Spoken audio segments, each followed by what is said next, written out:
let's make something comforting today using our golden pot. Yes, again, golden pot. First, naglagay tayo ng red beans. Pre-cooked na yan, kaya madali lang siyang lutuin. And then, naglagay din tayo ng white onions para lang may texture. At pampalasa na din. Tapos, frozen okra. Yes, mas tipid pag frozen yung ginamit natin. Kaya ito, ginamit natin.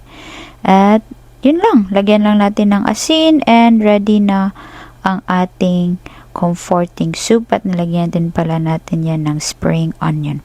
Pagkatapos na maluto ang ating soup ay syempre atin na yang iset aside at ready na tayong mag-prepare ng ating dish number 2. Another comforting dish for me is spinach omelette. Meron din yang kasamang white onion. Kalahati nung onion na nilagay natin kanina. 2 eggs yung pinatil natin. Tapos ang seasoning niyan ay yung salt with lime na nabili ko nung nakaraan pang taon. Char, para matagal na yung last year Pagka mainit na yung oil, ilagay na natin dito sa pan. Yung shape ng pan natin is pang omelette, Japanese style na omelette.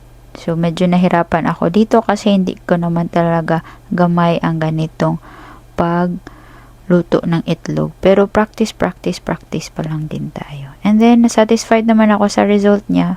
Fluffy yung loob niyan. As in. So, kung meron kayong pan na ganito, try nyo na. Practice tayo. Sama tayo mag-practice. At lagay natin nating rice. And of course, meron niyang ketchup. At ito na ang ating brunch for today's video. Like and share.